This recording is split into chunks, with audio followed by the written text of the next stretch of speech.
So if Aaron's is quality time and mine's is words of affirmation, I would kind of expect him to show me and give me love in a way where I would receive it more, and vice versa. So if he loves to spend quality time with me, then I have to ensure that I'm incorporating that,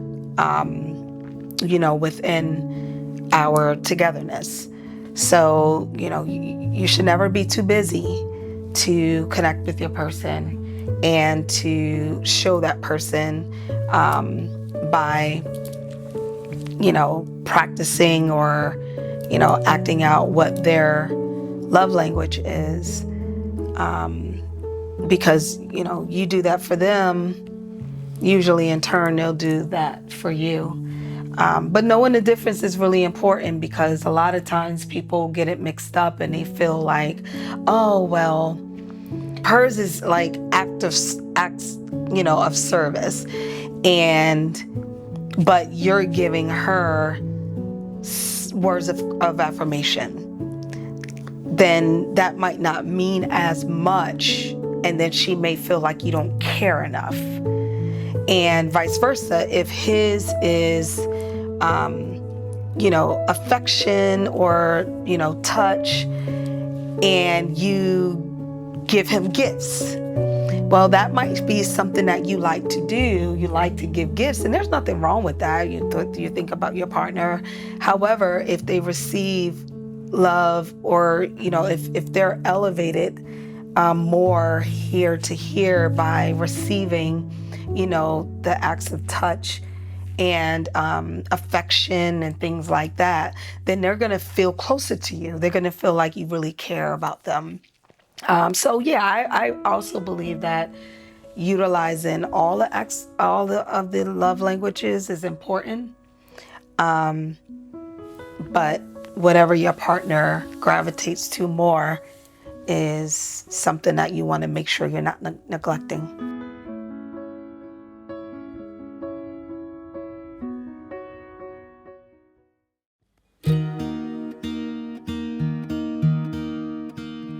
In the morning when I get up, I wish that we could stop and take each day. In the evening when I get home, always hope to find you all alone and out of harm's way. Every time I look around, I hope to find you looking back at me. You're everything I ever hope to see.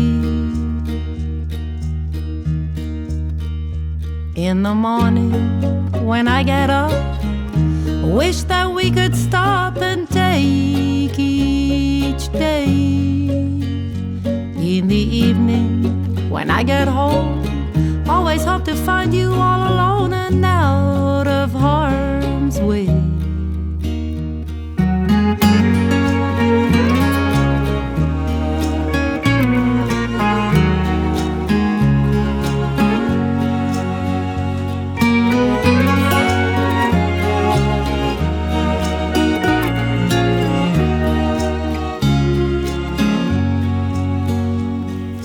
Every time I look around, I hope to find you looking back at me. You're everything I ever hope to see. In the morning when I get up, I wish that we could stop.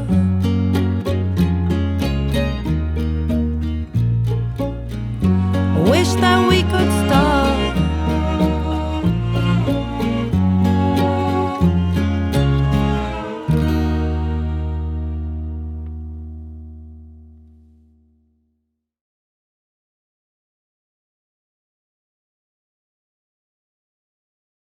Now, yes, I believe I am my authentic self. I'm very comfortable. So it goes back to, again, me loving myself, me knowing my self-worth, and me just being who I am as a person. There was a point in my relationship where I couldn't be myself. There was a point in my relationship where I felt I had to walk on eggshells. I think because I had a person who I love dearly who was brought up a little bit differently than I was, and nothing against him, but it was just very different. So I felt like I had to compromise who I was as a person to make sure that he was okay, or that, you know, the kids were okay. So I felt that in me being authentic, I felt like I lost that at some point in time in my relationship. And I had to understand, in order for this relationship to work, I have to be authentic. I have to know who I am. I have to love myself even more, and to be able to have this great relationship that I have right now. So yes, there was a point where I felt like I wasn't authentic, but now I'm totally authentic. I'm LaShawn. There's nothing I can change about that. I'm the best version of me right now in my life, and I think that is a testament as to why our relationship is growing strong, in addition to what, you know, Barney brings to the relationship. So yes, one of the things that I would say is patience. I think this generation now, they're not really patient when it comes to relationships, and what it takes to build a relationship. Understanding that it's not about you, it's about compromise. So patience, compromise. The other thing I think is important is the spiritual aspect of a relationship, having God in a relationship. I think the other piece too is them learning to love themselves first. I mean, if we look at this generation right now and just their mindsets and how they view the world and what the world is supposed to be. I mean, you think about depression, you think about suicide. It's just because the way that they look at things, and I think that can lead into a whole big conversation. I think about the things that I tell my daughter. You know, the world doesn't owe you anything. You know, you have to understand you have to work hard, and you know, you have to put in the work, and you know, you will be rewarded. But going back to your question, I think it's patience, being spiritual, understanding that everything is about a compromise. You know, you have to work hard at it. So those would be some of the things I would say to the younger generation. Understanding my self-worth, understanding who I am as a person, understanding that, I think just understanding who I am as a person, I think was really something that I did not know. And because I started a relationship very early, pretty much at the age of, let's say 17, 18, I didn't know who I was. I had no idea who I was as a person. And then, you know, some months later, adding a baby into the picture. So now here I am, learning who I am, learning how to be a girlfriend or fiance, if you want to call it, and then also being a mother. So that is something that I didn't know. But if I could speak to myself, you know, back then, I would say it's okay to hold true to your standards. It's okay to hold true to your values. And even if you don't see something is right and you have to walk away from it, it's okay. Just learn how to love yourself and understand your self-worth. Because I think if you don't know that, you can't be in a successful relationship. You can't be in a commitment, because how can you expect to love somebody when you don't know how to love yourself and you don't know who you are as a person? So I think that's very, very important in going in a relationship. So that would be the advice I would give myself, and something that I learned now that I didn't know back then. Self-worth, yep.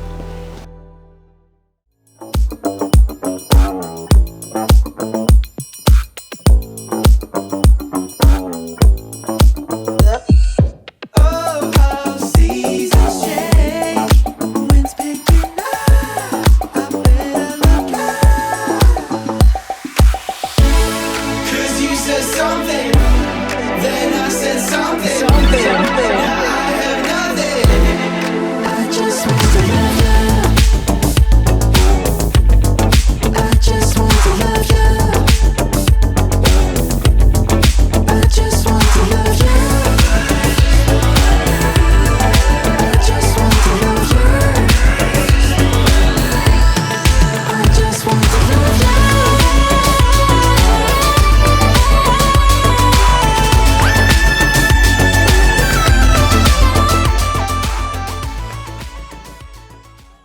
was such a thing that I was like, immediately, like I text all my family members because they knew I was going to go out. So everyone was kind of exciting just based on leaving my past, with the divorce of my last marriage, and everyone was excited for me. I was like, it's happening. I'm going out on my first date. Is what I thought was going to happen. And immediately after that, I text all my family members, like, I'm not dating until 2026. I don't have any emotional energy to deal with anyone's emotional needs. If this is what it's like, I'm out. And so I was like, done. And so it's interesting, like the day I met Sophie, like it was weird because it was like, I never felt more like I needed to go do something that I didn't want to do. And I'm a social person, but that day I didn't want to socialize. I didn't want to go out. And like, I just felt, but I also felt like I need to go there because our friend had invited us and said she was inviting other people, but like networking. I need to network, but I just didn't want to do it. And so I'm sitting around, and it took my teenage daughter to look at me and be like, Dad, what's wrong with you? Why are you acting weird? And I'm like, I'm not the weird dad. What are you talking about? She's like, you're acting weird. Your friends are inviting you out. Go. So she kind of like, pushed me out, right? Kind of made me relook at myself. And now I know why I needed to go out, because if we hadn't met at that moment, none of the magic that has happened since we met would have happened. And it was like that magic, it's like God knew that we were going to be in this space, and it was going to be the perfect opportunity and time for what was going to ensue for us to happen. Because in the parking lot, before she even comes in, she broke up with someone. Like she ended in a relationship, or she ended whatever was happening. Like they were talking and like, getting to know. Right. So she like ended it before she walked in, right? So not knowing anything, right? So like everything was perfect, the perfect timing for us. And it's just, that magic is just like ensued. And I definitely was like, the last thing I was thinking about that night was anything like this happening. But I think it's like, it solidified for us when she took me to my car and we sat in the car, because we had talked the rest of that half of the event. We just were talking, like just about all kinds of things. And then she took me to my car and we sat in her car for an hour and continued to talk. And then then I drove home, and then we were texting. And then next morning we were talking, and it never stopped. And today, like even it still hasn't talked. Like it still hasn't stopped. And I think about because I drive over to Greensboro about an hour and 20 minutes one way. And like, people are always like, how are you going to make it home? I was like, I'm just going to call and talk to Sophie. Like, we just like, you guys talk all the way there. What do you do when you get home? We continue talking. Like, like, it's just like whatever has been going on in her day or whatever she's been thinking, like, we'll just like, we stay like in the connection space. And I'll admit this too, like early on, I had in the past, was in a relationship where someone would choose disconnection all the time. And so what happens, unfortunately, is that you get conditioned when you're in these spaces to you almost, if you're the kind of person who's committed to something, you just tailor the way you engage in your life to deal with this disconnection. And for me, I feel it with friends and family members and other conversations, right? But usually that's reserved for your person, And so it feels beautiful now because I don't have to look for those kinds of connections any other place, and that doesn't replace the connections with my friends, but I think that that's one of the things that happens. And one of the things I think a lot of people don't understand is that when you're in a relationship, if you're in a relationship and it's not a relationship that's built on the stability of each individual separately and together, right? And if that relationship requires you to not be your full self, it takes time, if you come out of that, for you to also figure that out for yourself, so that you can then, re-engage in the world how you want to, and then find someone who basically celebrates you how you are. Yes. And that's like an important thing in a relationship, is your person should love you and celebrate you for being you, and be your biggest fan, basically. Mm-hmm. And that's an important thing. And I think that too often people are into what they can get out of a relationship. Yes. Right. And that's one of the big issues, and that's something that with our program, we look to like really find people who really want it, but then also make sure when we're engaging and talking to them that we're educating them about, like, once they do connect, like, here are the things you need to be aware of, and here are some things that we're seeing that you're probably not even aware of that are creating disconnection moments. You know, and so, yeah. There's a distinct difference between men and women. We'll let you start with this one. What is it about women that you feel they don't really understand about men? Oh, we got time. I think sometimes women tend to think they over understand men, and I'll be the first man. Again, men are simple. You know, we're not. You know, it's not that complicated. You know, if a guy likes you, first off, if he likes you, he likes you. If he doesn't, he just might want to move on. Don't try to get a guy to like me. Most of the time, that's probably not going to work. But I mean, we're pretty simple, you know, creatures. You know, we like a peaceful home. You know, not saying you got to cater to them, but you know, just make them a sandwich, turn the game on, and just, you know, be quiet sometimes. Just sit over there, and then, you know, after the game go off, just, you know, sit on the couch. You can talk to them for a little bit, and, you know, that's about it. I mean, it's not a whole lot to it, I think. And I think if women kind of learn that, and again, every guy's a little different, but, you know, you meet somebody, you can tell, okay, he likes this. All right, well, you know, he doesn't maybe like that. And there's some questions you might have to ask, but, you know, find a guy that's going to be, if you're looking to get serious, find a guy that's ready to settle around. I think that's the number one thing. You know, some guys just want to have fun and have some friends and stuff like that, and there's nothing wrong with that, but, you know, if you're trying to settle down and get something serious, find a guy that's serious, and then, you know, again, find a guy that, you know, that relates to you, and then just, you know, hang out with them. Again, it's not, you know, you got to get to know somebody, and over that time, and you feel that they have, you know, the traits that you're looking for, and continue doing it. But, you know. What about you? And it's what men don't understand about women. Yeah.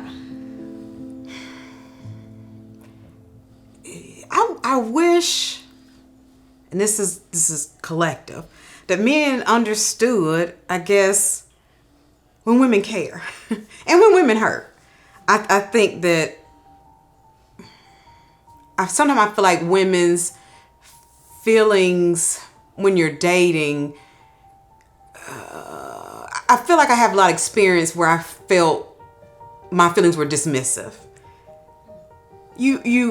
Sometimes you care about people, you know, and sometimes you realize that maybe letting go, moving on, may be easier this is generalization, that for men. So sometimes, you know, you're in one place, people's feelings change, they go left, and I don't think that people really men fully realize how women care, you know. And I think that us caring is a nurtured kind of thing in our environment and kind of the way that we're raised. And I feel like I don't think men understand like how things hurt, you know, and it matters. Yeah. Tell me that you feel it too. Tell me we're in this for two. Tell me that you really care for me.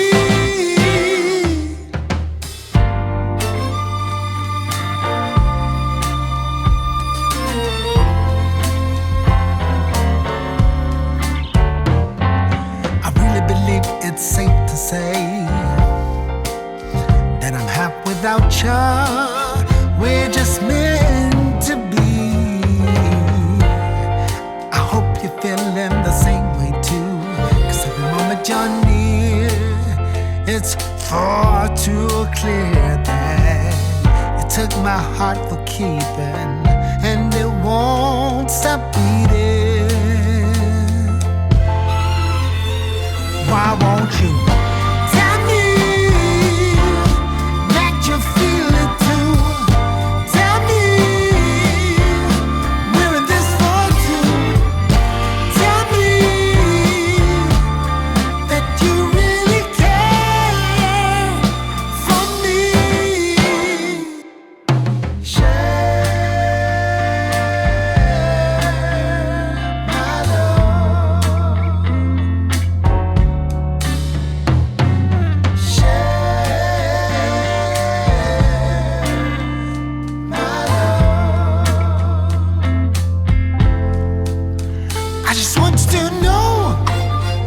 a right of unknown.